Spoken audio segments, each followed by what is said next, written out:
What if the most researched muscle-building supplement in history was actually a neurological powerhouse hiding in plain sight? For years, we thought of creatine as just a way to get 2 more reps or add a little water weight to your muscles. But while the fitness world was busy arguing over loading phases, neuroscientists were discovering something far more provocative. Your brain, which represents 2% of your body weight, but consumes 20% of your daily energy, is an absolute glutton for the exact same fuel that creatine provides. Conventional wisdom says that creatine is for muscles, and that 5 grams a day is the universal law of dosing. Both those assumptions are increasingly being challenged by hard data. If you're only taking creatine to look better in the mirror, you're likely leaving the most significant benefits of this miracle molecule on the table. So let's talk about the brain's energy crisis. To understand why this matters, we have to look at the mechanism of cellular survival, ATP, which is the universal energy currency of your body. When you think about moving or breathing or doing anything, you're spending ATP. Creatine acts as a high-speed backup battery as it stores phosphate groups to rapidly regenerate ATP when your cells are under high demand. While your muscles use this to stay under tension, your brain uses it to maintain the complex electrical gradients required for every thought you have.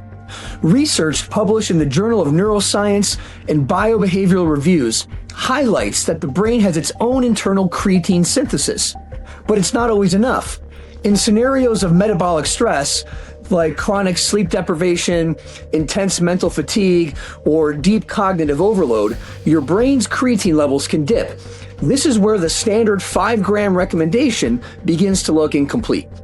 So let's take a minute and examine the 5-gram myth. We've been conditioned to believe that 5 grams is the gold standard because that's the dose required to saturate skeletal muscle in most people. But the brain is different.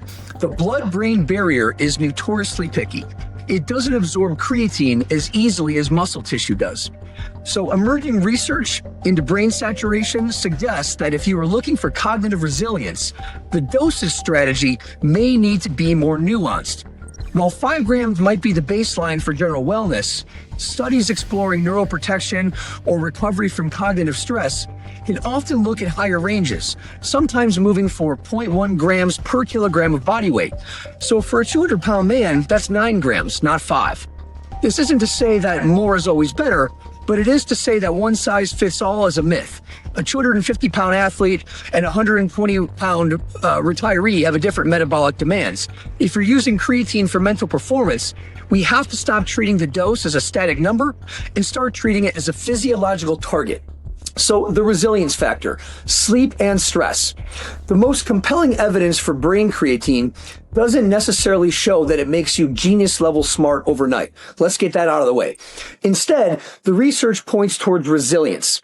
In a double-blind, placebo-controlled trial, creatine supplementation showed its greatest impact during states of stress. When subjects were sleep-deprived and tasked with complex mental executive functions, those using creatine performed significantly better than the placebo group. It wasn't that the creatine gave them superpowers, it's that it prevented the inevitable crash in brain processing speed that happens when energy stores are depleted. Think of it more like a buffer. In a perfect world where you sleep 9 hours and have zero stress, the cognitive boost of creatine might be subtle. But in the real world where you have deadlines, miss sleep, and have to make high-stake decisions, creatine acts as a metabolic safety net. So let's navigate the evidence and talk about proven versus promising. Before you double your dose, we need to draw a hard line between what is proven and what is merely promising. It is proven that creatine increases muscle phosphocreatine levels and improves high-intensity exercise performance. It is supported by strong evidence that creatine plays a role in brain energy metabolism and can aid cognition during sleep deprivation. However, the claim that creatine is a limitless pill, like the movie with Bradley Cooper, used for IQ or a cure for neurological decline, is still firmly in the promising category. It requires more large-scale human trials before we treat it as a medical fact. So here's the American winning machine approach to all this. We don't chase hype. We leverage biochemistry. We recognize that while the supplement industry wants to sell you magic in a bottle, the actual data points towards a strategic tool for energy management. I've linked a killer video on this topic below by Dr. Andrew Huberman and Dr. Rhonda Patrick, both of whom I'm huge fans, and they recently covered this topic. Dr. Patrick is much more enthusiastic about the brain benefits than I am, yet anyway. I will note that while I'm not sleep deprived, and I do get 7 hours of daily sleep myself, I also wake up between 4 and 5 a.m. naturally, so I decided to try taking 20 grams of monohydrate daily for 10 days. Being honest, I felt it on day 1. By day 3, I had so much energy I was bouncing off the walls, and I felt like Bradley Cooper in that movie Limitless. But by day 5 or day 6, I was getting diminished returns. So this makes me think that perhaps this is more of a strategy best used as needed and not as a daily practice. But I'm no scientist. For all I know, I might be a billionaire by now, had I just kept doing it for the last 30 days. I've since backed off my dose to Dr. Huberman's suggestion, since he and I are roughly the same height and weight. He's taking 10 grams daily. I do feel balanced, sharp of mind, and of course, I look fuller and I'm seeing good gains physically.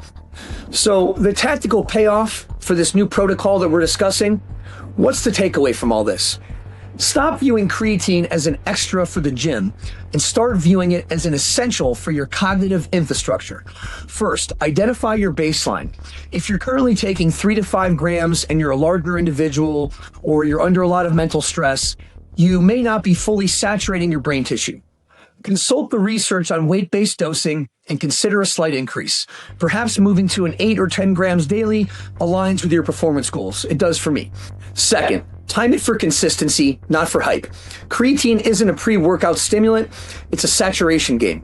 It can take weeks to build up in your tissues, although I will say I felt it pretty quickly when I got to 20 grams. Your next step here is simple.